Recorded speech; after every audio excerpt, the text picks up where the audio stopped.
तो आप सभी साथियों का बहुत बहुत स्वागत है हमारे YouTube चैनल पर।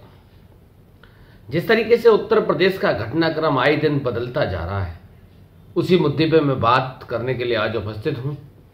क्योंकि राजनीतिक भाषा शैली इतनी नीचे चली जाएगी ये किसी ने सोचा भी नहीं था। बात मठाधीश से लेके माफिया से लेके वो घर से निकलता था, वो बबुआ, वो यहाँ पता नहीं किस स्तर तक ये भाषा शैली चली गई है। अगर देखा जाए तो लोगों का मानना यह है कि इस समय अखिलेश यादव और योगी आदित्यनाथ में तलवार खिंची हुई है, लेकिन जस्ट दूसरी तरफ मेरा मानना कुछ और है। ये जो लड़ाई आप लोगों को देखने को मिल रही है उत्तर प्रदेश की, और उत्तर प्रदेश के दोनों पक्ष और विपक्ष की, वो लड़ाई एक दूसरे की बिल्कुल नहीं है। वो लड़ाई नरेंद्र मोदी जी की, वो लड़ाई योगी आदित्यनाथ जी की है।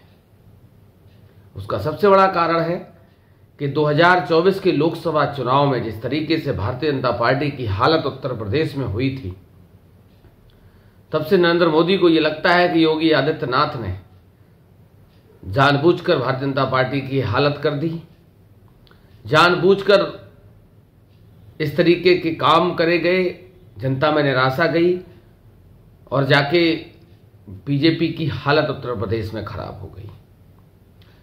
दरअसल जब से नतीजे आए हैं तब से नरेंद्र मोदी और योगी आदित्यनाथ की आपस में बातचीत बिल्कुल बंद है।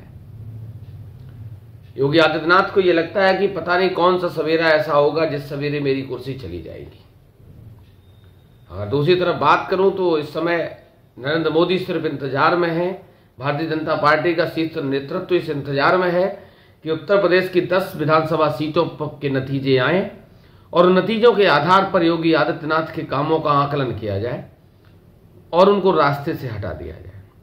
जिस तरीके से शिवराज सिंह को रास्ते से हटाया गया, वसुंधरा राजे को रास्ते से हटाया गया, बहुत सारे ऐसे नेता हैं। महाराष्ट्र की बात करूं, बिहार की बात करूं, नीतीश कुमार एक तरीके से मुख्यमंत्री हैं लेकिन वो भी साइड से ही है, उनका भी राजनीतिक समापन की ओर है कैरियर। अब इसी फिराक में भारतीय जनता पार्टी का शीर्ष नेतृत्व है कि कब उत्तर प्रदेश की 10 विधानसभा सीटों पर चुनाव हो, कब नतीजे आए और कब नतीजे योगी आदित्यनाथ के खिलाफ जाएं और कब हमें एक्शन लेने का मौका मिल सके। जिस तरीके की खींचतान अखिलेश यादव और योगी आदित्यनाथ के बीच जुबानी तीर चल रहे हैं आजकल, उन तीरों को हर आदमी नहीं समझ पा रहा है। लोगों को ये लग रहा है कि इस समय अखिलेश यादव और योगी आदित्यनाथ के बीच में जो तलवार खिंची है वो सिर्फ और सिर्फ 2027 की सत्ता के लिए खिंची हुई है। लेकिन दरअसल मामला तो जिस तरीके से मैंने आपको बताया कि मामला कहीं और फंसा हुआ है। योगी आदित्यनाथ को 24 घंटे ये सपने आते हैं कि कब हमारी कुर्सी चली जाए, कब हमारे साथ शीर्ष नेतृत्व बीजेपी का कौन सा घटनाक्रम बना के तैयार कर दे। विधानसभा में आपने देखा जिस तरीके से योगी आदित्यनाथ की भाषा शैली पूरे विधानसभा के सत्र में बदली हुई है, आम जनसभाओं में बदली हुई है, लोगों के बीच में जाते हैं तो बदली हुई है, तालिबानी फरमान की तरह आदेश जारी हो जाता है। ये कोई छोटी बात नहीं है।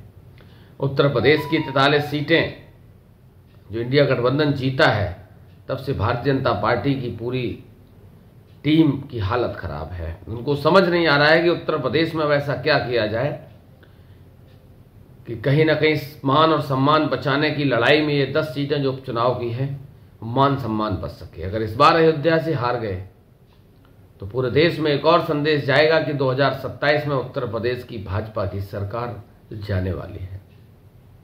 उधर अखिलेश यादव की और मायावती की नजदीकियां 2027 के लिए कुछ और ही इशारा कर रही हैं। वो इतना बताने के लिए काफ़ी है कि आने वाले समय में उत्तर प्रदेश की राजनीति में कुछ भी संभव हो सकता है। इस समय मायावती एक एक सीट के लिए तरस रही हैं। उत्तर प्रदेश के लोकसभा चुनाव में खाता नहीं खुला, पूरे देश में बहुजन समाज पार्टी एक सीट के लिए तरस गई। 2019 के लोकसभा चुनाव की बात करूं तो अखिलेश यादव के साथ गठबंधन करके मायावती को जो संजीवनी मिली थी वो मायावती को एहसास होने लगा, इसीलिए वो अब कहीं ना कहीं अखिलेश यादव की तरफ अपना रुख नरम कर रही हैं, हर मुद्दे पर कहीं ना कहीं धन्यवाद दे रही हैं।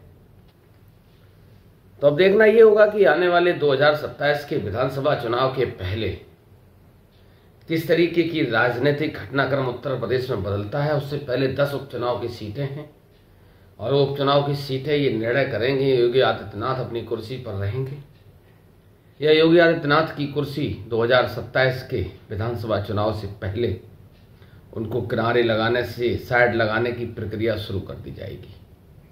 तो आप लोग लगातार मेरे साथ बने रहिए। चैनल को अभी तक जिन लोगों ने सब्सक्राइब और नहीं किया है, फॉलो नहीं किया है, तो वो लोग सब्सक्राइब कर लें, जिससे हमारी हर एक बात आप लोगों तक आसानी से पहुंच सके और हमारे भी हाथ आप लोगों के सब्सक्राइब से, आप लोगों के आशीर्वाद से और मजबूत हो सके। तो सभी साथियों का बहुत बहुत धन्यवाद, बहुत बहुत आभार, शुक्रिया।